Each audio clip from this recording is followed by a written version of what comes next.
Hey TSG, this is Ben. Today we're working on the Absetzen.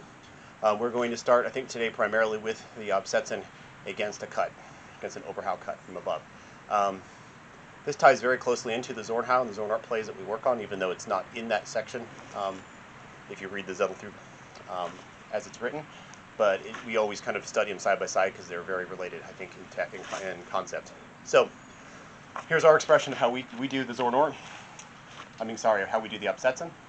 We're going to do is start in a lower guard, start with a flug on the right, assuming the cut is coming to my upper left quarter. So here, it's coming here. I'm going to show both the Orthodox version and the heretical version that we always work on. So we're going to start with the Orthodox kind of short edge movement over. What we do, the way we do this, first of all, is we work on first the hand positioning first. So I'm assuming in this case this is a defensive cut. If the person is cutting at me and they've already got close enough where they can reasonably hit me without having to move their entire body and their feet, everything, then for me, I need to do is be as quick as possible, relying and responding to them. I probably don't have time to completely position my legs and body as fast as I want to. So I'm using hand positioning first, unchaining my hands from my feet as usual. I'm starting here. The cut is going to come up here. I'm starting by driving high with the hands. Okay, so I'm going to drive high with the hands first, and then at the point of contact move into my Absetzen. So my defensive point, the point where I make contact, isn't going to be popping straight up through into that Absetzen. That point where I'm making that contact is when my hands are still lower than the bind point, and my cross is between my hands and my point. If you do this, you can do this at speed, at full speed, with no gloves, and you'll never feel like your hands are going to get hit with it, ever. Because you maybe have missed the beat and gone a little slow. It's very easy defensively. So I'm coming here, I'm driving up. Now, as I'm doing this, I want to bring my short edge into play. So I'm going to do, as I'm driving that hands up, is I'm snapping with that thumb grip around to expose my short edge on the other side. So it ends up being there, as I'm snapping that short edge over. Starting in the position here, snapping that short edge over. Snapping it over.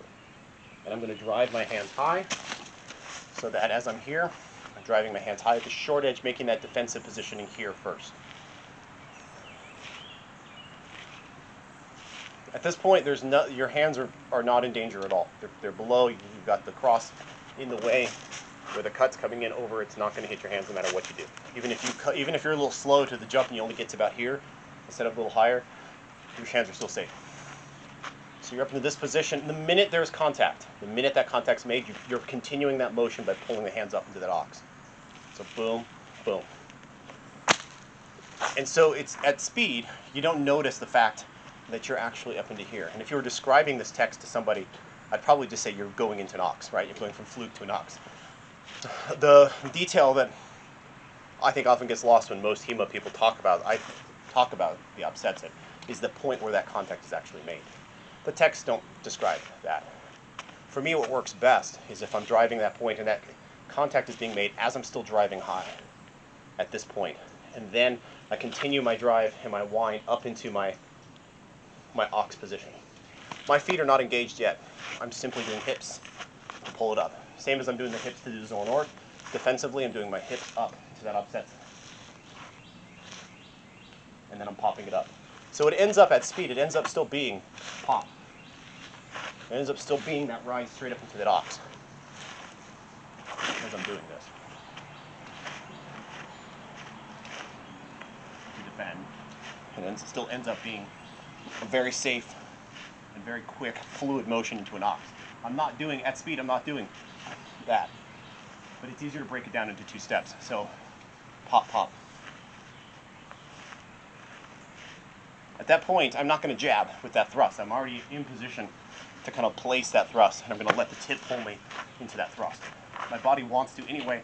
I've got that cross-body position. I need to restabilize my legs. I'm going to be doing this anyway. So, pop into that end thrust position.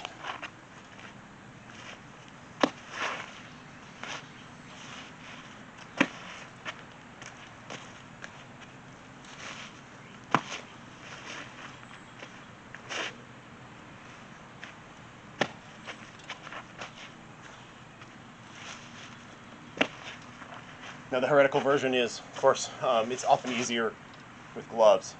to use the long edge instead of short. So why don't we just use the long edge? Well, there's a lot of stuff you can do with the short edge.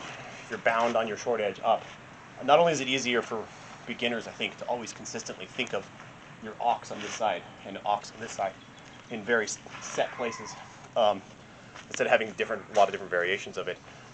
It's also duplieren, lutieren, some of the Zwerchau follow-up plays are much more effective, I think, when you're already in that short edge positioning. So it's easier to kind of go into that right away.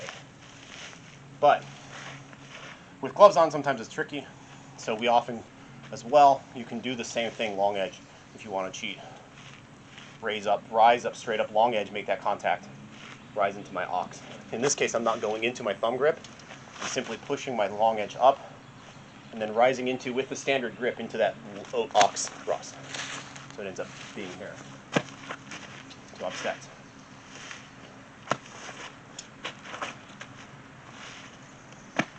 Again, do the orthodox version first, then play with the easy version after that. That's it. Thank you very much.